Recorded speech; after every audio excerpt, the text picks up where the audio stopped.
last prompt, if you want to join the stage and actively participate, even if it's just to show your face, you can click on the top right of the main presentation box, and then you can join the stage.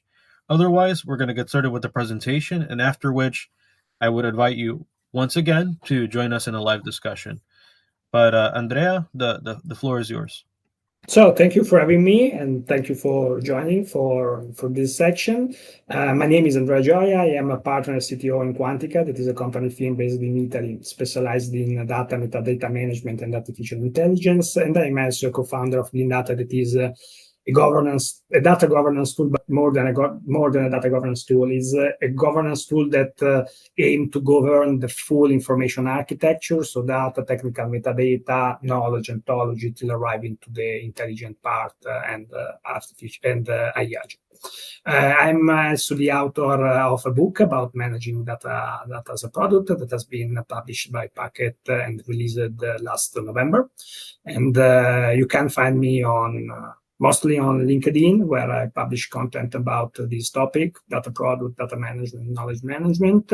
And so you can follow me or reach me there. Even after this presentation, if you have questions, if you want to ask me something, you can DM, you can send me a message through LinkedIn. I'm quite active on that social channel. Before we deep dive in what is knowledge mesh, a little bit of the story behind this concept. So about my background, my story, how I came from data management to knowledge management. So what bring me here tonight, basically talking about ontology, because my experience, I have 20 years of experience in data management, is strongly focused on the base of the information architecture pyramid. So I work mainly with data, metadata, and creating a data solution and data strategy for my customer as a consultant, as the CTO, so the lead of offering in a consultancy field specialized in data management. So this first block of slides is just to explain how I arrived to be interested in knowledge management, in ontology, and what was the problem that bring me out of my comfort zone to study ontology and how to manage knowledge in general. So basically, I build a lot of a data solution in a monolithic way. So on the one is perfect. I have 20 years of experience, so I build a lot of data warehouse, a lot of data lakes, a lot of data lakehouse, whatever.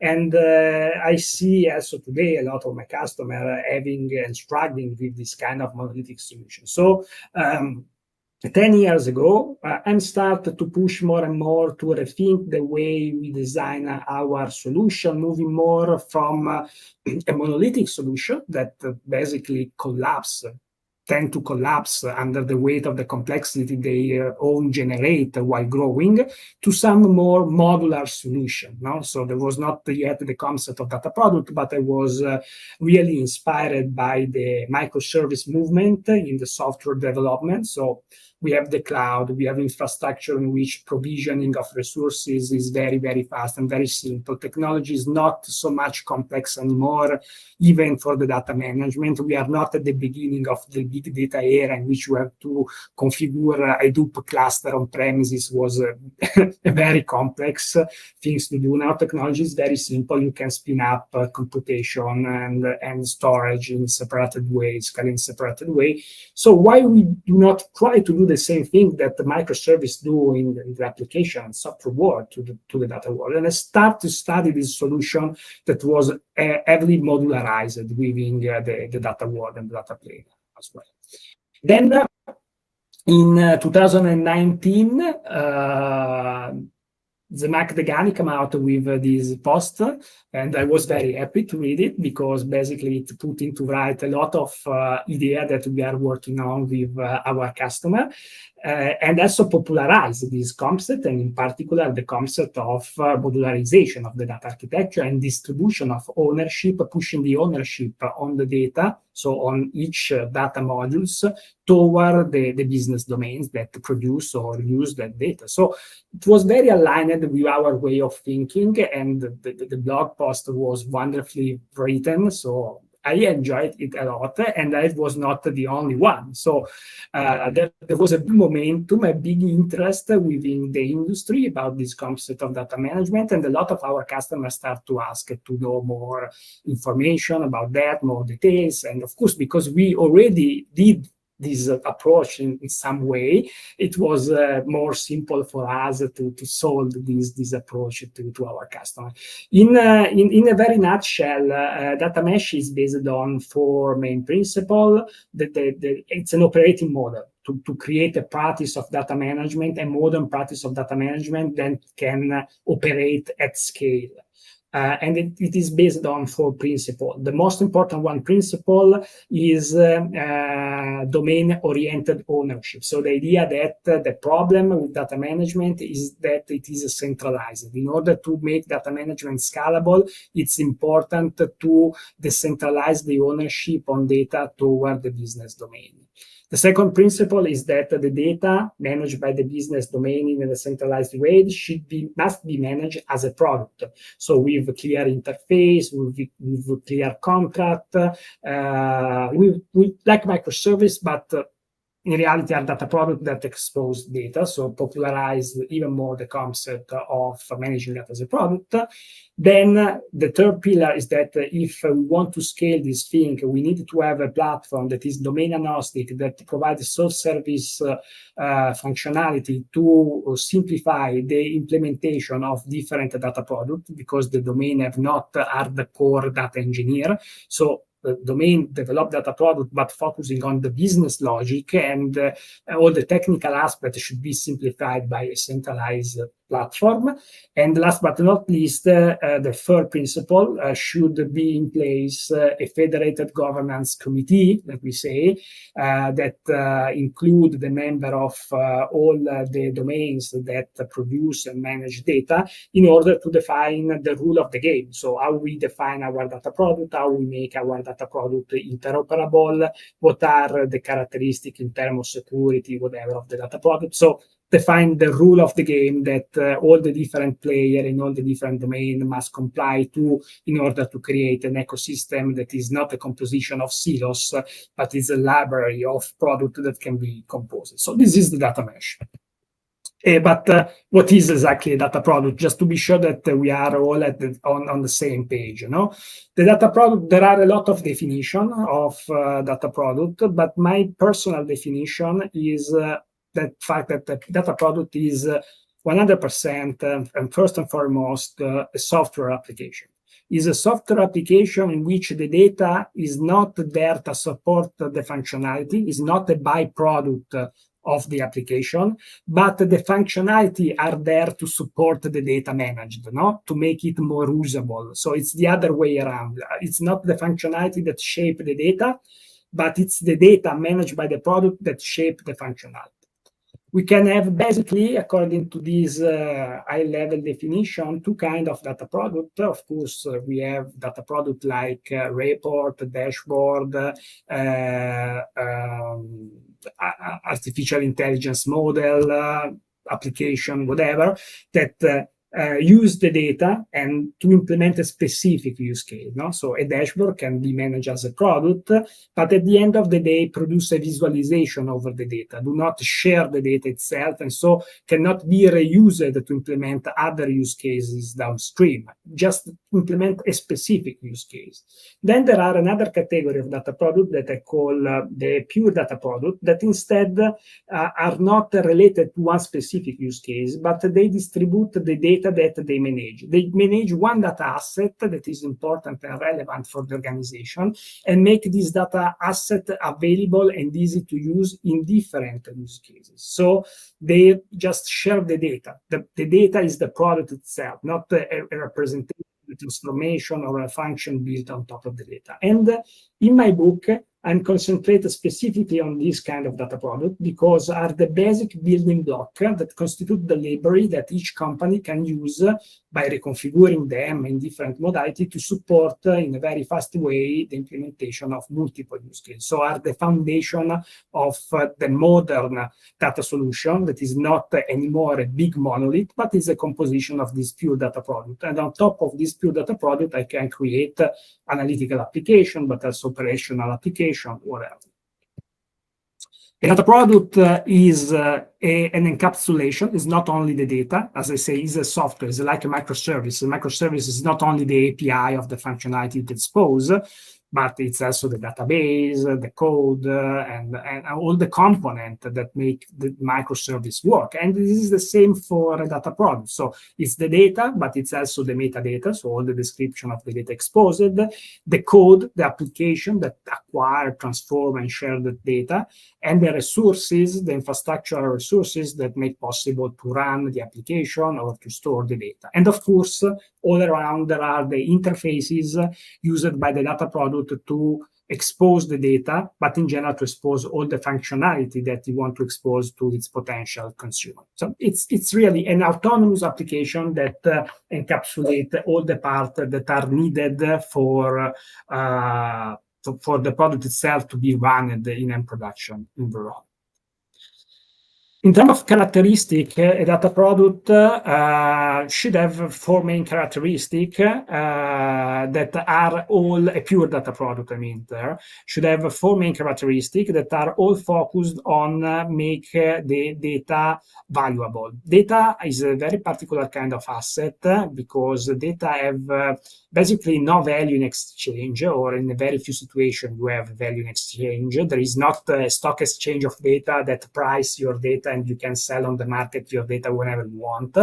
So the value of your data is internal value, and it materializes when you use the data. So the value of the data as an asset is a value in use. If you collect a lot of data, like in the old data lake, without using this data, you are just creating the stock, and this is a liability, it's a cost. There is no value if you are not using this data. So the data product try to take a data asset and make it as more usable as possible. Four characteristics. Take only data that is relevant, so that have a potential business use. Taking data that is accurate, so good quality, good shape, fit for purpose. Make this data, transform this data, accurate data and relevant data, transform this data in order to make it reusable for multiple use cases. So, for example, modeling the data in a way that is simple to be consumed. And make this data easy to compose, because also data acquire value not only when it is used, also when it is reused, and acquire even more value when you combine different data assets. When you combine the data related to the customer with the data related to the sales, to the data related to the customer support, you put these three data sets together, you compose them, and you can have insight of higher level respect to analyzing just, for example, the data related to the customer in isolation. So here come the problem. So if you remember the story, I was happy because thanks to Zach Degani, it was more simple to me to explain this concept. This concept was more popular at the time, and so I can push what was an idea that I already have more easily to my customer. But then come out a problem that was hiding in the dark, and the problem is basically the semantic gap. So my most successful customer start to have a lot of product in their library, a lot of product developed by different business domain. And here we see a clear problem. Of course, having modularized the data architecture was good because each product is more exposed data that have better data quality. The maintenance cost of the overall solution built as a composition of data product is lower, so it's more maintainable and sustainable. But what we saw at the time, that the most successful customer leave a lot of value on the table because they were not able to reuse this data product, especially they were not able to cross-join data product that come from different domains. So there was a very few number of use cases that put together data product that come from different domains to create the final solution. And so there was a lot of value because we were not able to compose. So one big promises of managing data as a product is not only that you reduce the maintenance cost and produce data of better quality, but also the fact that you accelerate the lead time because you have a library of building blocks that you can compose together to support new use cases without re-implementing the integration logic that you have already implemented in the past, no? Because you can compose them. So theoretically, you can compose them, but this composition didn't happen. Theoretically, from a technical point of view, the composition was very easy because all the data products have generally the same interfaces. The application was built to simplify the join between the data that come from the different data products. But in reality, this composition didn't happen. It didn't happen because the semantic gap, because a product that was implemented in one domain modeled the data according to the view of the world of that domains. And using the language of domain-driven design, using the ubiquitous language of that specific business domain. So probably a lot of domains have the same data, different data related to the same business object. Now, for example, think about the customer. We have data about the customer in the sales domain, in the marketing domain, in the logistic domain. No? All these domains maybe have a data product named customer. But the representation of the data is specific to each domain. And so when I want to put together the data about the customer that come from the sales domain and the marketing domain, me as a consumer, I have to solve a lot of problem in terms of semantics. So it's very simple to join the two data sets. But then the address field of the customer that come from the marketing domain, it have the same meaning of the address field of the customer that come from the sales domain, or are two different things? Now I can solve this problem. The only way to solve this problem is or guessing or call the different person in the different domain, ask back and forward, organizing meeting, and then create an Excel with all the semantic mapping. Basically, at the consumer stage, I need to resolve this semantic gap. I have to remodel and create a unified model that fit for my use case that say, okay, no, the address that comes from the sales domain is not the same address that comes from the marketing domain, because one is the contact address, the other is the shipment or invoice address. It's not the same, and so you cannot put them together, two different things. But this is something that I have to find out when I need to implement a new use case. More problematic is the fact that if I have to implement a new use case that needed to put together the customer data that come from marketing domain and the customer data that come from the sales domain, I have to do this semantic normalization again, even if I have already did that for the other use case. So I have also a replication of this activity of semantic normalization, and this can also create a problem or bifurcation in the way I normalize the semantic. No, maybe in some situation I miss a thing, I misunderstand some meaning of the specific data set in the specific domain. I do mistakes. So there is not even an alignment at that enterprise level on the way I normalize these semantics, the different semantics that come from the different domains. So we need to find a solution for that. We absolutely need to find a solution for that. And we do a little bit of research. Of course, we know the concept of semantic web, linked data, and we find out that this can be the solution for us now. So we want to keep distributed the way in which product data is managed as a product with ownership distributed to the different domains, but we want also to guarantee some sort of semantic interoperability, not just having a technical interoperability. And the way to do this should for us, we see as a possible option to solve this problem is to create an enterprise ontology. So while we are shifting left the responsibility and the ownership about the data and the metadata toward the business domain, we are shifting right the responsibility to create a common and shared conceptual model formalized and represented through an ontology, an enterprise ontology. What is the There's a question. Yeah, there's a question by Justin Price, and I think this is veering towards the direction you're taking. Do you see the data mesh architecture providing different or more value to organizations where the set of transactional products and pure data products intersect with things that they sell, like businesses that sell data as a product to other businesses? So the question is if I understood right, no? The question is if the data Good. mesh provide more value to the organization that also monetize their data, selling the data to other organization.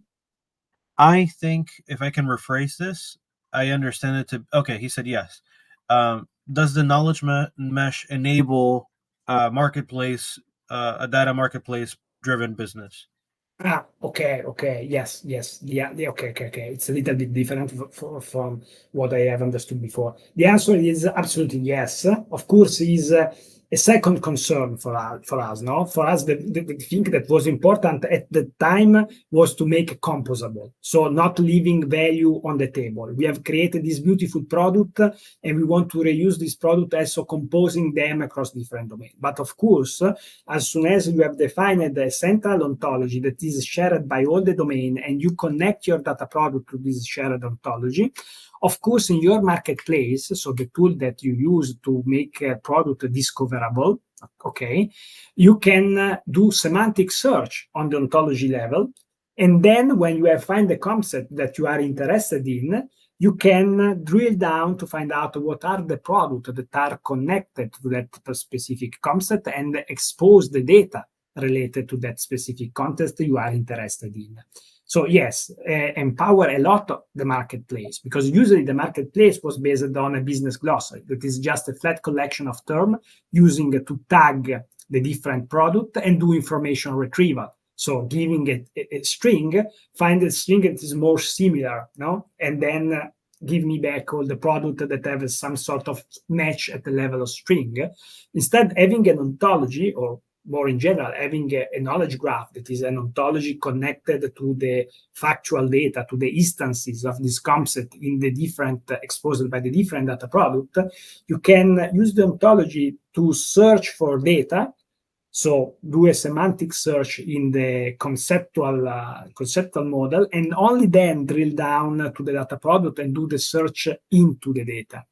Yes. So it's better the experience of the marketplace if you have an ontology in place. There's a subsequent, he says, thank you for the explanation. There's a subsequent comment. Often there are different legal and risk management considerations based on contractual agreements or legislation applicable to, but only known to the SME senior leadership of the different business units. So I this is a fortification to this federated approach. Like if you have your semantic data products in a federated way, you beam the link to the mothership, but you have localized concerns as to how you're dealing with and complying with local regulations and concerns.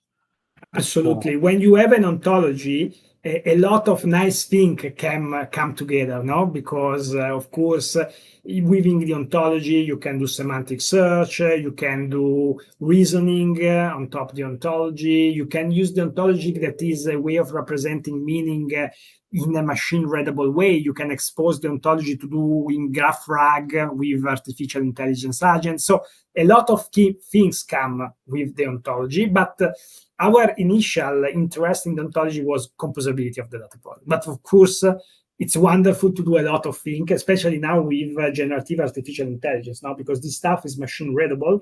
And when you need to do RAG, you can do graph RAG, no? To find the data to put in the context of a large language model. You can use the ontology and browse the ontology and find out the concepts that are relevant, and then bring that as a context for the agent. Or even you can expose the ontology as a tool to the agent that can query this tool on the fly when it is needed to have some information related to the meaning of the data it's processing to generate the answer. Okay, so this was the situation for us. No, we have a customer, some customer that are really mature in the application of the managing data as a product paradigm or the data mesh paradigm, but that leave a lot of value on the table because was not able to compose data product, and they was not able to compose data product because of this semantic gap. The solution that we foresee was, okay, we need to create a central and shared ontology. But of course, it was not easy as we expected it to be.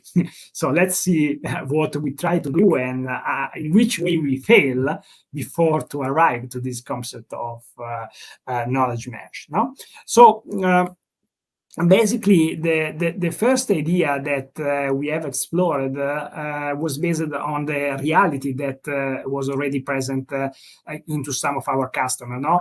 Some of our customers have some governance team, central governance team with data steward that was not really necessary anymore because, of course, we have pushed the responsibility of managing metadata directly to the product owner toward the domain. So we think that, okay, we can reuse this person that have a lot of experience in data governance at the corporate level to create a centralized modeling team.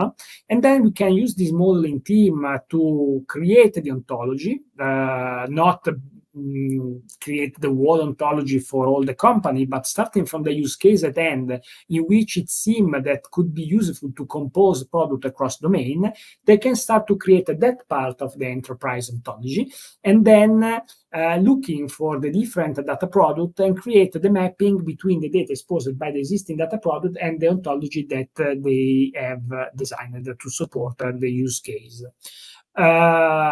It seemed quite a natural model, but it failed. It failed. It failed because, okay, for the first use cases, it was scalable enough and worked out quite well. But the problem is that this central team has to do basically two things. The first is create the model, so model the ontology, extend the ontology to fit the new use cases that are coming from the business. But I have also a second that is more time-consuming task that was, once the ontology has been defined, they have to go to the data landscape in the portfolio of data product, looking each product and asking, okay, but this product expose some data that can be correlated to the ontology that we have created. And moreover, we have to keep updated this link between the data product and the ontology that we have created. And this was very time consuming because on one side, on the left, maybe you have 100 team that develop data product in a very fast way. And on the right part, we have only one team of data modeling, dedicated to data modeling, that have a lot of work and it's not able to scale as fast as the 100 team that you have on the left, no? Because every time a new data product is released, an old data product is modified, they have to rewire the link. So they have a lot of work to do because there is a lot of data and they are in a small number. No? They have not only to design the model, they have also to link the model with the actual data. And the data is very large, it's very big, it's managed by a lot of teams. There are only one against 100 maybe. No? And so this model was not scaling. The business was not happy because this team is a bottleneck. Is always late in doing the modeling, doing the mapping. The mapping is always not in sync with the actual data that was available in the data product portfolio. And so we have to find something different. The other idea that we had is, okay, we keep this team, but this team is not anymore responsible. It's just responsible to create the model, to define the ontology. Then the ontology is pushed top down to the different domains and to the different data product owners and create the link is a distributed responsibility. So each data product owner have the responsibility, if you want to make his data product composable with other data product, integrable at the semantic level, have to create this link between the physical schema of the data product expose and the concept within the ontology. But as this does not scale very much, because the idea of having a separated team that create an ontology, and this ontology is pushed from the top down to the different data product team, shown that was not really working, because the ontology most of the case doesn't fit well with the particularities of the different data product. A lot of aspects are missing, a lot of aspects are not clear. And basically, the data product owner that are more focused to answer to the question of the business user within their own domain start to not maintain this mapping, or not mapping all the field in the proper way with the ontology, because the ontology was too much complex, too much detached from the reality of the data they are working with.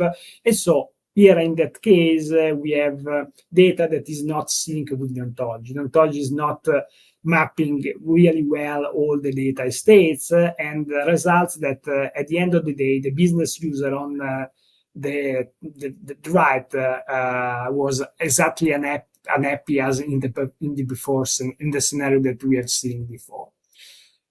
So we started to experimenting, as I said at the really beginning, maybe before the presentation started, in the conversation that we had before the starting of the presentation itself. We start for looking to some more distributed and federated, no? So not this central model in push or pop mode that show us that is not really scalable in any way. In both the way are not really scalable. We start for looking for a more federated operating model to manage this central ontology. So we can keep faith on the idea that having a central ontology was a good thing, but we start to discuss the centralized model, and we start to move toward a federated model. This federated model is the knowledge mesh. Knowledge mesh, basically, the name comes from the fact that we apply to our operating model the same principle defined by data mesh to create a practice of data management. So 4 main principles, we have already seen them, but this time we apply them to the knowledge plane. So the ontology is not a monolithic ontology, but is a composition of smaller ontologies that are treated as a product. So every ontology have a dedicated modeling team, and this modeling team develop and is responsible of the ontology for all the life cycle of the sub-ontology. Possibly the ontology must be grouped by domain that are not business domain, but are knowledge domain, and we will see what this means in the next 2 slides. Then there should be a platform that simplifies the management of this ontology, the interaction and the composability of this ontology, and there should be a federated governance. So a committee of all the representative of the modeling team to define some common rule in the way that is used within the company to design an ontology. What is a good sub-ontology? What characteristic the sub-ontology should have? How should relate with the other ontology? All these rule of the game are commonly defined by a federated governance team. So let's dive one slide for each of these 4 principles. Knowledge as a product. Of course, this is the fact that within our companies, knowledge is not anymore like in the last millennium, no? That the knowledge was pretty stable. So for generation, basically core process of a company did not change a lot. Now, it's very fluid. Knowledge is very fluid, change continuously within the organization. And so basically the idea that I can create an ontology as a project, I do the ontology, and then I release the ontology, and then I can forget about the ontology because the ontology is there and will be used as it is for the next 5 or 10 years, is a dream. Because the knowledge around some specific concept, you just think the knowledge about the description of what is a customer, change, if not every day, change basically every month, need to be updated, corrected, because the organization change. And the organization change because the context in which the organization operates change continuously, no? So the change is the new normal. And so in this situation, managing the knowledge as a project is not feasible anymore. We have to manage it as a product with a clear owner, with possibly a dedicated team, and with a roadmap and with a customer that have specific needs in terms of assess and consume that specific knowledge. So knowledge must be treated as a product, first principle. Second principle, knowledge domain ownership. In this case, is very similar to data mesh. We want to push the knowledge management toward domain, but are not business domain in that case. Business domain is the marketing, is the sales, is the human resources. So basically are mapped over the organizational chart of the company, are group, are team that exist in the company. When I say business domain, I mean a department, that the group of persons that exist and implement some specific capabilities for the business. Knowledge domain physically in the organization do not exist. Knowledge domain basically are defined around the core business object for the company or the core business processes of the company. So a business domain can be the customer. Business domain can be the product, can be the contract, or a business domain can be a core business process. So, for example, I can have a business domain that is a procure to order, a complex process. Usually, knowledge domain are orthogonal to business domain, no? Because basically the customer, so the knowledge domain of the customer, of course, try to define the customer, but the customer is something that is used across the different business domain. The customer is used, is important for the sales domain, for the sales business domain, for the marketing business domain. So I've created a structure of domain, business domain and knowledge domain, where knowledge domain are orthogonal, are define asset, define and manage knowledge asset that are valid for all the company, or at least across different business domains, so are very important objects. Then federated computational governance, as I said, this is another thing very important. So all the modeling team that manage knowledge product within a knowledge domain have one representative in this federated governance team, and this federated modeling team.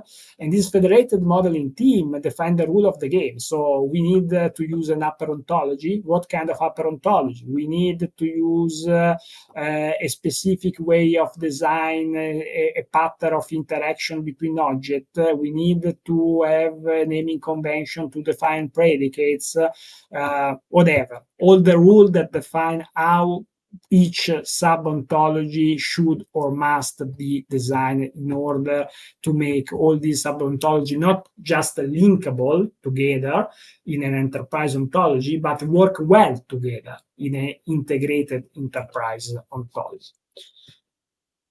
And then a self-service platform, and I call this platform a XOps platform, an extended operation platform, because the idea is not to have a platform to develop and expose data product and a complete different stack to manage knowledge, and create ontology and expose ontology, but the platform should be unified, a platform that is able to manage the whole information architecture, so that help in creating data product, but is also able, maybe with shared technological component, to manage the knowledge product. If I needed to have a versioning of the metadata of the data product and I needed to have a versioning of the ontology, I don't want to have two different technological components, two different technological stack to implement this functionality. I prefer to have a convergent platform that provides one specific service to do the versioning, that is able to version both the ontology or the metadata related to the data product.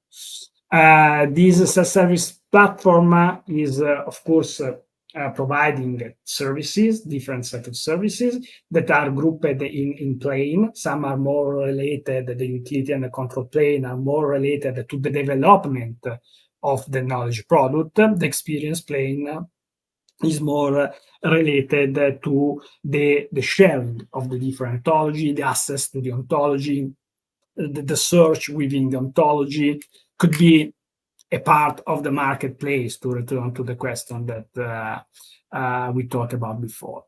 For me, here there is a missing point still today, because for the development part of the ontology, a lot of tools that I have used are strongly designed for modeler.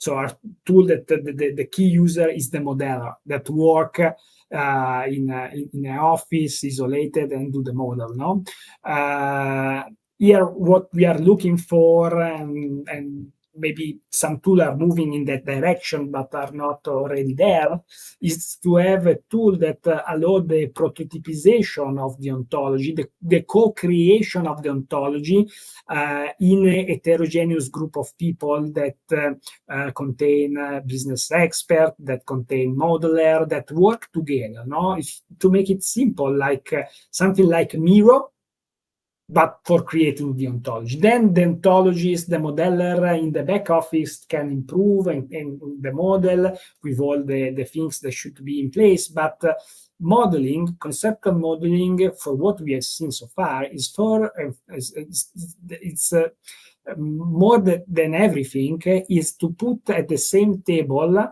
the marketing VIP and the sales VIP and make them agree on what is the common definition of customer for them. So it's not to create a perfect ontology in RDF or all, but it's to find this agreement between person within the same company that see the world in a different way. Because they are working in different departments with different objectives, so it's normal that they see the customer in a different way, but they have to find something that they have in common in this definition if they want to make their data product, their data interoperable. So if the sales want to use the data from the market and the marketing want to use the data that come from the sales, they have to find a common language. A minimum common language must be found, and this is very difficult.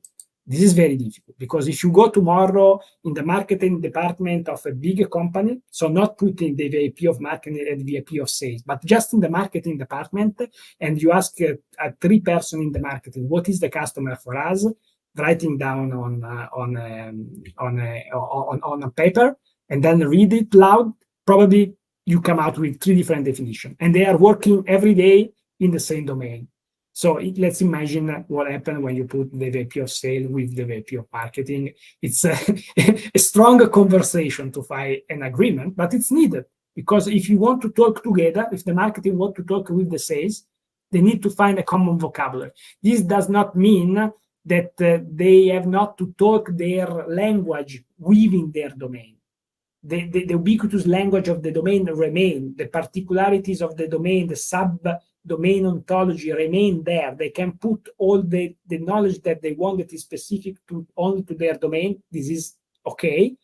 But they have to have as an Esperanto, a minimum common language to interact to different domains. Otherwise, they are just a silos within a company, and every time they need to consume the data that come from another domain, they have to do all the integration work by themselves, or they need to ask a lot of questions to do the semantic normalization.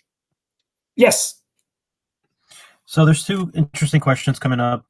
One by William Evans. He's saying, common is the intersection of a Venn diagram of local definitions. I think that's what we're trying to say in the context of a data product, right? That's where you define an idea, a concept, and what it means to different users of that data product, right? The consumers of that.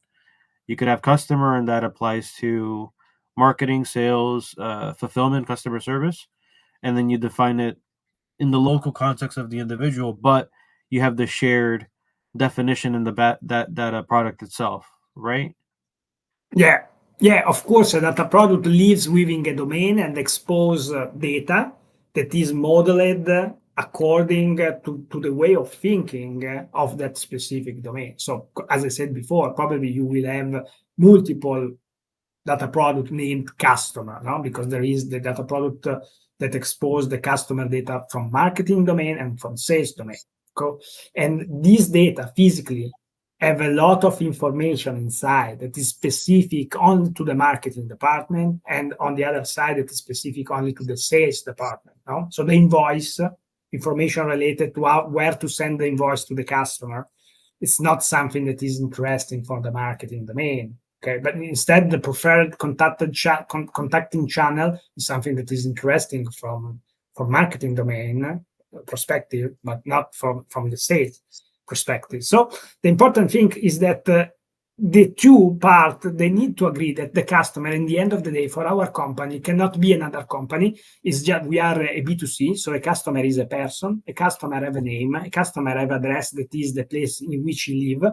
So define a minimum set of common property of the customer, and then each data product in each domain can say, okay, I have this property that have a meaning only in my domain, but this name is the surname of the customer, like it is defined in the central ontology. And the other product that come from the sales can say, okay, this field is also the surname of the customer. So these two fields are the same thing. So I can use this to join and can treat as the same thing, basically. No? So this is the idea. No? So it's very distributed. When I create the product, I describe the schema of the data that I'm exposing. Within the schema, I specify how each field in the schema is connected to the concept in the central ontology. Now, there's two follow-ups to that. Pascal Tremblay is saying, I believe you would need to incorporate a language framework. And Andreas Newman is saying, why do we need to bring all together to define a term like customer? If you have clear knowledge responsibility, then they should define in a manner that others understand and consume. If no one is consuming, then that definition is not yet communication ready. So I think that the answer why we need to find a common definition, of course, a minimum common definition that is fit for the purpose of composing products that come from different domain, no? Because otherwise I have to define an ontology, the semantics. I have to define the semantics at the data product level, but every data product could have a different semantics. There is not a common semantics. So the responsibility to understand the semantics of the first product and understand the semantics of the second product and do a semantic normalization to put the two products together is all up to the consumer. No, it's like saying, but why I need to have a common language like English if I have two persons, one that speak Chinese and one that speak Spanish, that have a perfectly clear semantics. But in this way, are you saying, okay, in order to understand these two persons, I need to understand Spanish, I need to understand Chinese, and then I need to translate in my language? I think the idea is not language framework, but conceptual framework. But I think we already have addressed that with the upper ontology, right? That's the shared representation of reality. Here's the concepts we agree to. Yeah, Anything that is in a lower. It's the concept we agree to. That's the important thing for me. The ontology is what we can agree upon in respect of concepts that are important for the company.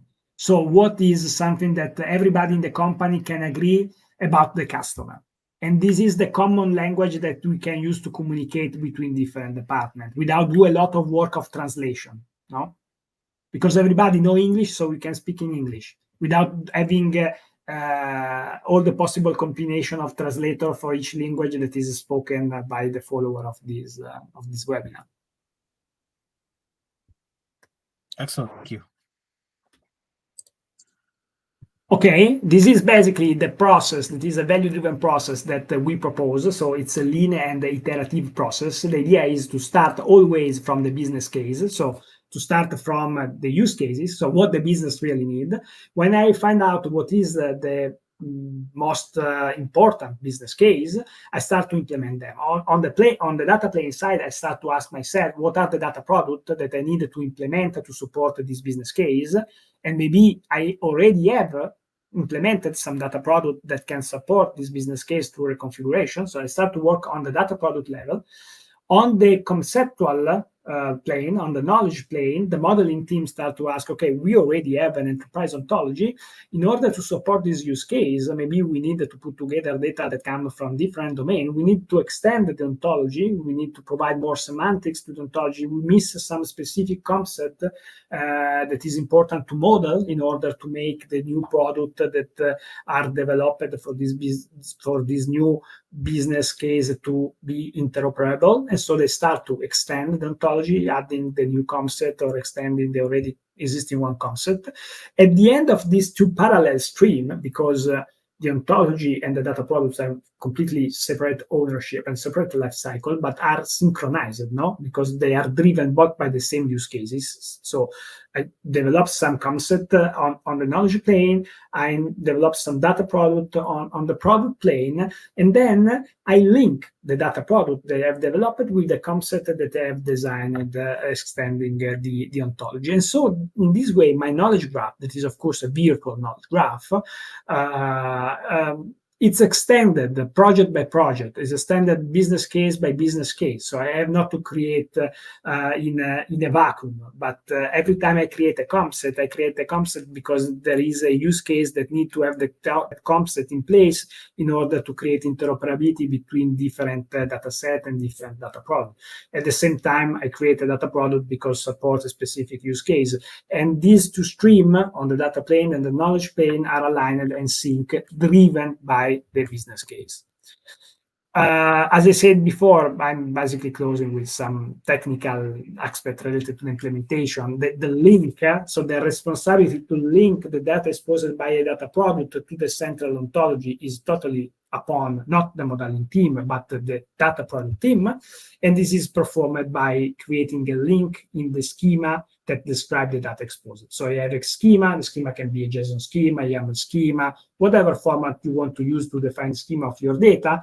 Within that schema, you can specify, okay, this schema is associated to this concept, or this field within the schema is associated to the property of this concept in the ontology. So you state really clear what is the meaning of the data that you are exposing, not using your own vocabulary, but a shared vocabulary that has been agreed upon at the central level.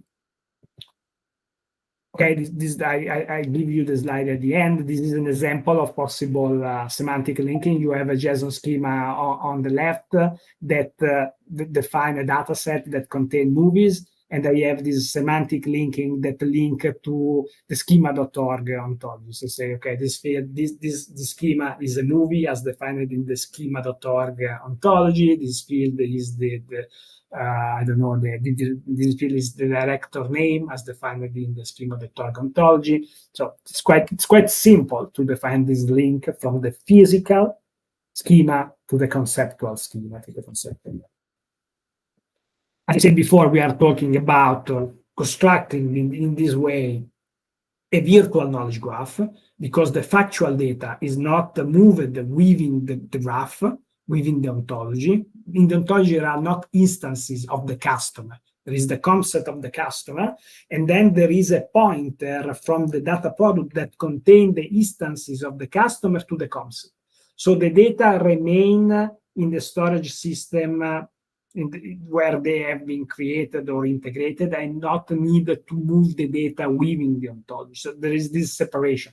There is the ontology that describes the concept, and the instances of this concept is distributed in the different data products. Of course, having a virtual knowledge graph allow me in any moment to materialize the knowledge graph. It is needed from some use cases for performance or whatever.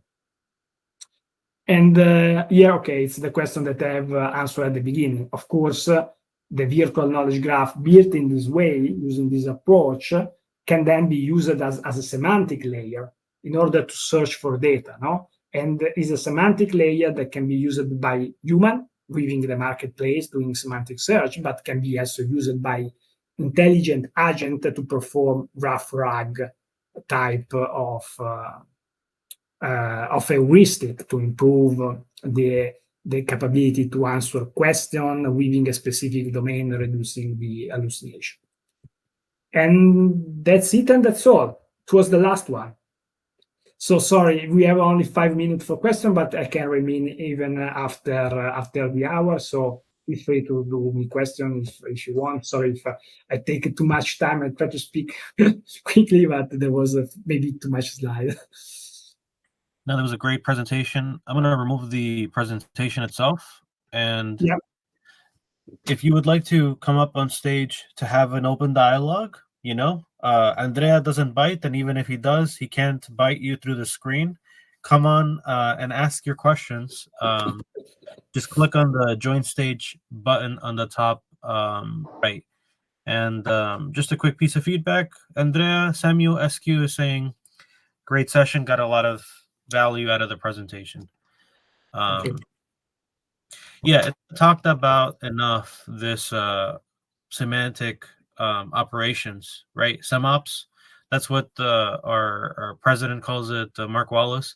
He's described similar procedures for, there we go. Hey, Steve.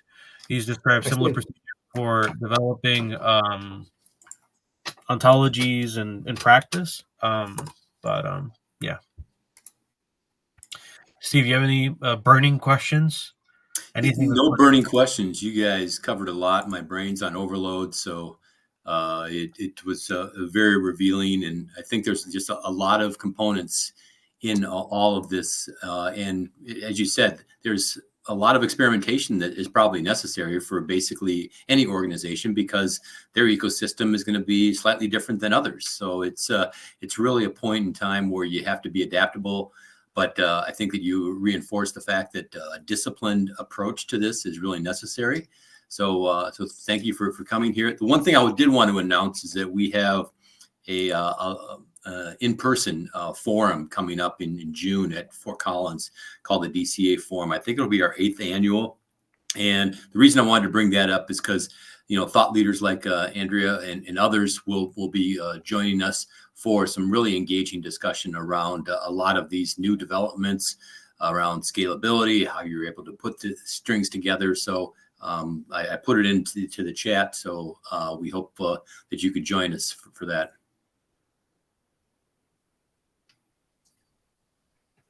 That's all I got there, Joaquin. All right. Well, please feel free to jump on in. Otherwise, I do have some takeaway points from my own angle, and I'd love to get the carrot or the stick, whatever I deserve for paying attention and taking notes. In this presentation, I just wanted to finish by saying knowledge graphs are not the monoliths. They are flexible, extensible, and can be composed through modules. When you were referring to monoliths, oh, we have somebody coming on. Hello, William. Hi. How you doing? Hi, guys. I'm really looking forward to when business wakes up to realize this is critical, right? My question is, what do you guys think it's going to take for business to realize that this has to happen? Is AI going to drive it? Are we going to have a couple of major AI disasters and then people are going to have to wake up? I don't know what you guys think the trigger is going to be. Okay, let me say that there is more awareness today because, of course, artificial intelligence to apply generative model and agentic AI within a specific domain. You need to find techniques to leverage the data that you have. And right now, probably the graph RAG is one of the most popular techniques that is based, of course, on the fact that you have an ontology in place. Now, the graph is the ontology, is how you model the knowledge. So in order to improve the performance, now it's in one of the most valuable technique that is available. But I think, to be really honest, that we have a big problem because the world is changed. Now we are in a VUCA world, so very volatile, change very, very fast. And basically, a lot of companies, in terms of the capability of knowledge management, are still in the last millennium. So they are thinking at knowledge as something that is not changing very fast, that their employee will work for them all their lifetime, that so you can pass knowledge by voice, not more than that, working on the same job, that the core processes of the company are not changing so fast. So they have the capability to manage the knowledge in this context. But now we are not anymore in this context. People come and go. Core processes change very fast. Even business models change very fast. The environment change very fast. And so you need to rethink and redesign your capability of doing knowledge management. And the most important thing that is going to happen and is making a lot of companies very, very scary about, for what I see, is not the fact that they are not able to use artificial intelligence. This is a huge plus, but a lot of companies, at least in Italy and in Europe, I don't know in other countries, are very scared because we are approaching the moment in which the baby boomers are going to retire, are going to stop working, And some core business processes in a lot of companies are just in the mind of these people. I see a lot of people that retired and they continue to work as consultant because no other in the company is able to manage some specific business process. So a lot of companies are really scared to lose this knowledge. And they start to do modeling or looking at generative AI model to create a new infrastructure to do knowledge management because they are very scared about this. Yeah, I'm wondering if this new, because you spoke about the baby boomers, I'm wondering if the Gen Ys and the Gen Zs are just going to completely re-engineer everything and just do business in a completely different way. And if they do that, it'll be brilliant for knowledge graph because they will drop business processes. They will drop a whole bunch of things. I don't know how they're going to get around the legal frameworks, but they would then just say, well, you know what, we're going to simply just do this off an app. And this is how we'll do it. And, by the way, we're going to use ChatGPT's own definition language, their large language model. We're going to use their definitions, and the whole world will just do what ChatGPT says. I don't know if we're going to go in that direction, but the point that you make about the baby boomers leaving is also a leaving of the old way of thinking. Yes, and I'm wondering how that's going to change. It's true. Of course, there is a new wave that will improve and bring innovation to the company, but consider that a greatest part of the competitive advantage of the company is the knowledge that over time you have built. And if this knowledge is only in the mind of people that are leaving, you are losing your competitive advantage because basically, think, for example, in a bank, ChatGPT know more than everybody how to, in general, manage a bank, because there is a lot of documentation everywhere. So if you ask ChatGPT how to manage a bank, it's able to do that. But if you take a specific bank that have 100 years of history, of course, it's not a generic bank. This bank have developed internally a specific knowledge that only that bank have, and this is the differentiator. This is the competitive advantage of the bank, and you cannot losing it because people are moving. It's important to find out how to manage and keep this knowledge inside. So it's very important. Then I agree, of course. You also bring new blood in the company, new generation. Of course, it's better, but it's better only if you are able to keep also this knowledge that is your competitive advantage. Good. Thanks, Andrea. Thanks. Thank you, William. Thank you very much. I like this discussion because I think this is really the challenge. Learning what is my competitive factor and then building around this the knowledge management and organizing what is general outside. So we have to learn what can be standardized outside the company and building then new links. For sure, I have to understand and reuse. But this is again something what is currently not available, that you have standards which are connecting the different things, not only in your company, like you have presented it, but outside as well. And then building your infrastructure around what is your competitive point.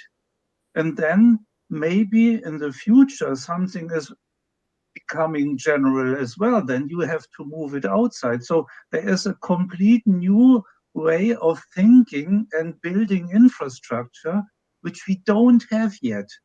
No, And no, the issue is that the companies don't know how to do so and to understand the possibilities. And if you have then large language models can help, but cannot do the knowledge management itself. They can exactly. contribute, and maybe the dialogue between, because you need facts, and the facts are not coming from large language models, but they can Exactly. contribute to build more facts and so on. This is for me an organizational point as well. I totally agree. I think that, as I said before, we are not able. A lot of organizations are not able today to manage knowledge in a good way because Yes. they do not need to. 20 years ago, it was not so necessary to manage internal knowledge, because knowledge was quite static in a world that was quite static. Now it's not anymore the case.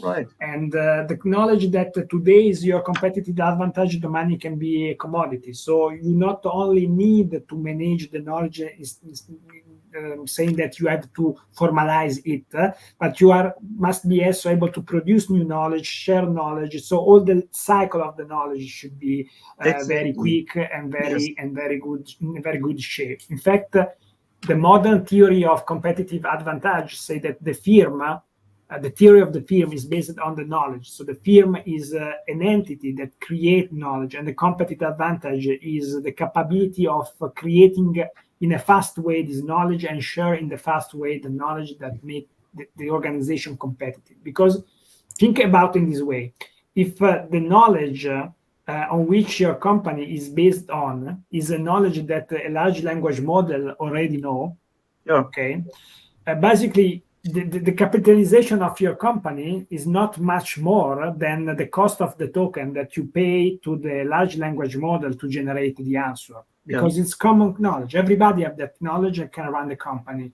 exactly like you run it. So it's important to have private knowledge, something that makes you different and be able to create new knowledge of this kind very, very fast. But then we are again at the point with the customer. Why should you in your company define then customer?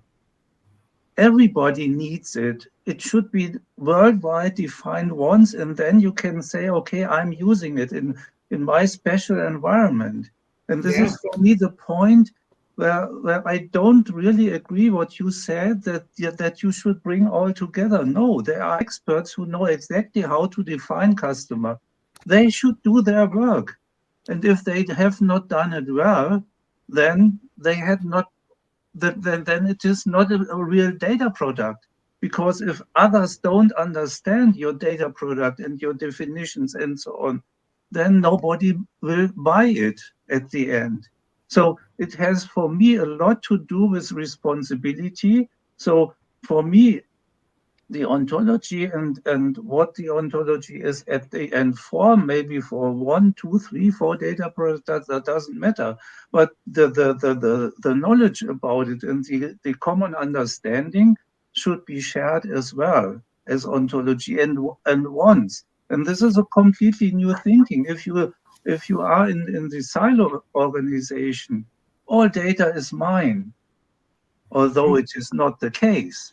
You have a lot of overlaps, and we have to learn now, what does it mean now becoming data-driven, becoming knowledge-driven, that we don't have this overlap, that we have clear responsibilities, that okay, this is my responsibility, and I'm now bringing out my data with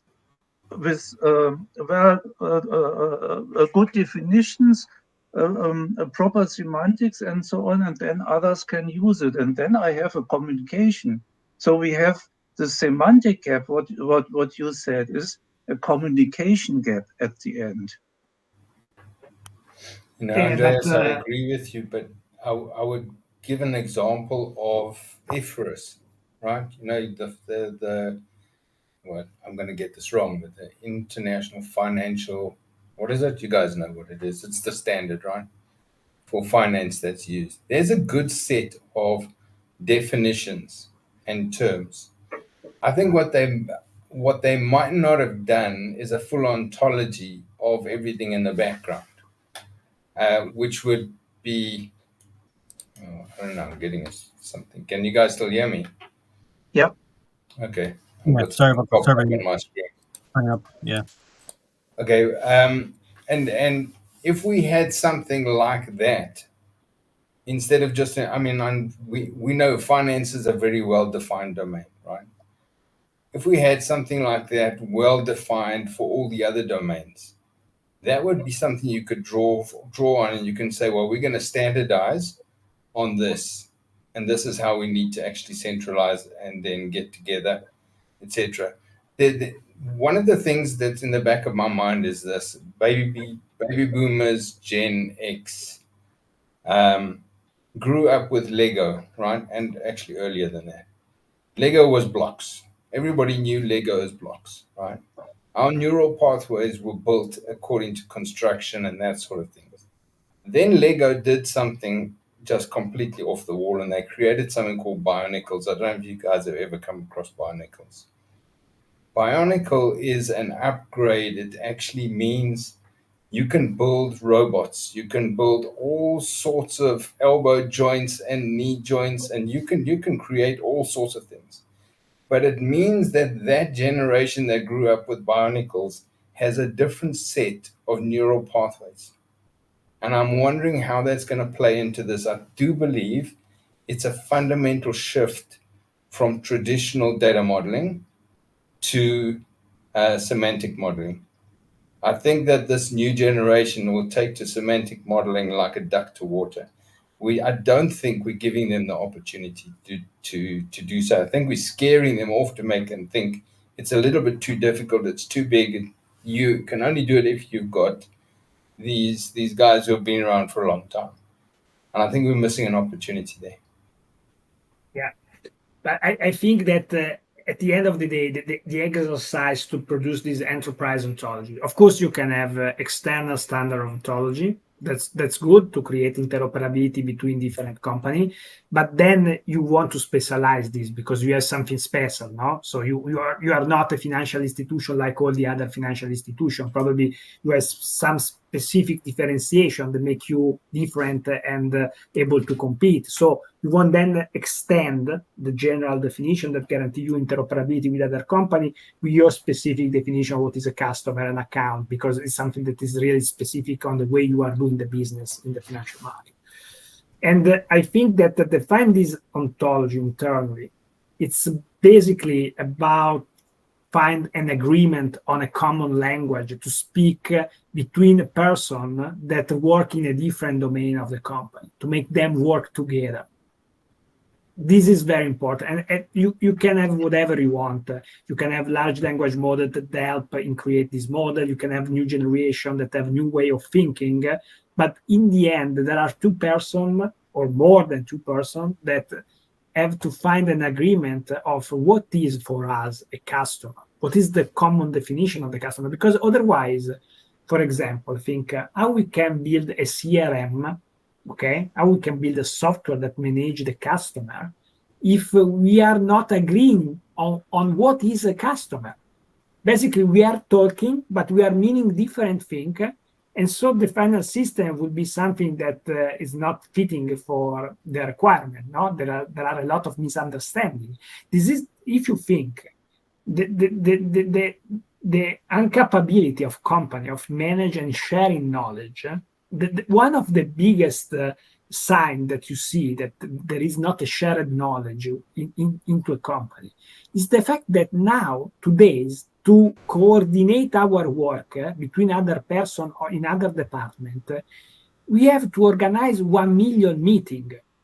We are always in a meeting to say, but when you talked with the customer before, you are talking about this thing, because there is not a model that I can look at and say, okay, this is the customer. You agree? Okay, this is the customer. Move from there. No, every time we needed to try to reduce this possibility of misunderstanding because we have not a shared model, something visible that we can refer to. This is not about data product. It's about interaction Andrea, with people. the way we fixed that, right, was we had a very simple definition for customer that was common.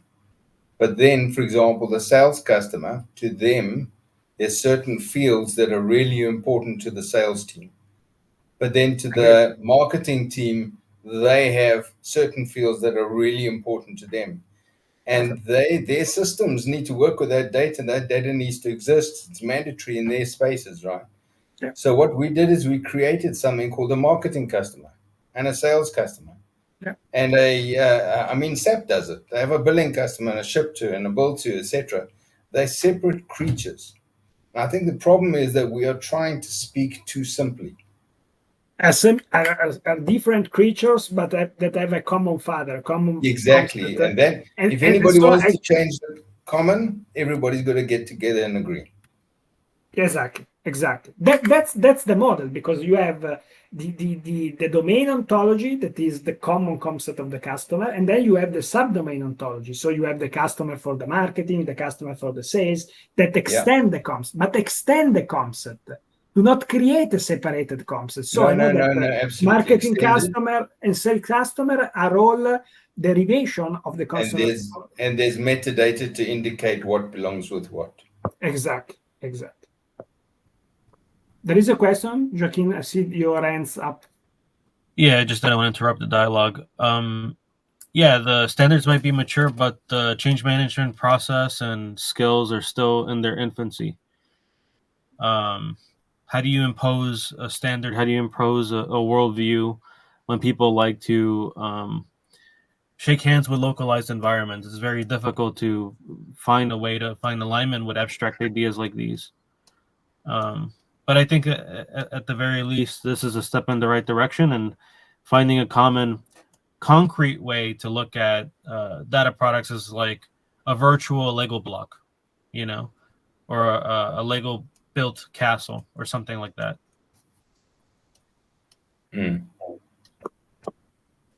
Agree. This is really interesting, guys. I've been watching this coming for years, and I got to tell you, when Dave first started Semantic Arts, it was a breath of fresh air. I've been watching this for a while, and it's good. It's good. Well, I think we just need to get the youngsters involved. I honestly think they will jump to this so quickly. They'll get it. We are still young, no? Yeah. I'm not. You know what? I was involved in a fire accident, so my face is 20 years younger than the rest of me. Right, so. Yeah. So I guess we're drawing near the end of the presentation, but thank you very much, everybody, for tuning in. Appreciate your time, and I hope you derive some value. We'll stay on for the remainder of the next 2 minutes, but if we don't catch you, glad you stood to this time. Is this recorded? Yeah, this is all recorded, and we're gonna put it on YouTube and make it available for rewatch on demand as well. Fantastic! I think this is valuable. Thank you, guys. Great. Thank you. Have a great day. Bye. Cheers. Thank you, William. Andrea, any closing thoughts on the crossing the semantic gaps? We need to do that because, of course, there is a big pressure from artificial intelligence. So we are moving more and more from data management toward knowledge management. And knowledge management, if data management is not in a good fit, knowledge management within a company is a capability that is atrophied. It's needed to be. It's a muscle that company need to train, to start to train more. Last question. Now that you triggered something, with this coining of knowledge mesh, have you been employing or experimenting with ways to formalize the conversion of tribal knowledge into a knowledge asset, like via this data products? That's another big issue, no? We are not at that level. Of course, as a consultancy firm that have to survive to large language model, we are thinking a lot about all the knowledge management cycle, because we see that there we will have a spot in the future. But now we are really concentrated on techniques to facilitate the conversation between different actors to find an agreement. So we are really focused on what is the best way to find an agreement between people that have different vision of the same object, but need to find out a common definition, because otherwise they cannot communicate. So it's more on the soft side, on the people side. How we can convince them, how we can help them in a discussion that is constructive and arrive to the result of modeling in the best way the object we are talking about. And that's where you're participating with Nicholas Alvarez saying with the strategy ops, right? The design-driven workshops that make things non-technical and have people share a hypothesis and then brainstorm different outcomes and scenario-based planning, right? Exactly, because modeling is not for modeling's sake. It's not for make the modeler happy. It's modeling, a solution. It's a solution space. It's to create something that is valuable for the user that spend, for the business user that spend and invest their time into this modeling activity. Just Awesome. to kind of, I don't know if you guys ever came across, it's on LinkedIn. This guy got it into his head to put his phone connected to an AI bot, and his Yes, computer and they was, start change the exactly, language. they just switched away from English, right? And they just communicated digitally. And isn't that the same principle that we're talking about, is that you actually start to communicate at that meaningful level rather than trying to get the words themselves right? Exactly. Yeah, I find that So interesting. it's the biggest problem of humanity is language. It's not getting misunderstood. It's to be sure that what you are saying to me, it's the same meaning for me that for you, or at least we understand each other. We're not speaking different thing, or So Cool. Thank you very much, Andrea Thanks, guys. and William, for participating. Enjoy the thank rest you, of William. Thank you again. Thank you, Lovely. Joaquin. Thank you for having me. Have a Thanks, nice guys. one. Bye. Bye. Cheers, everybody.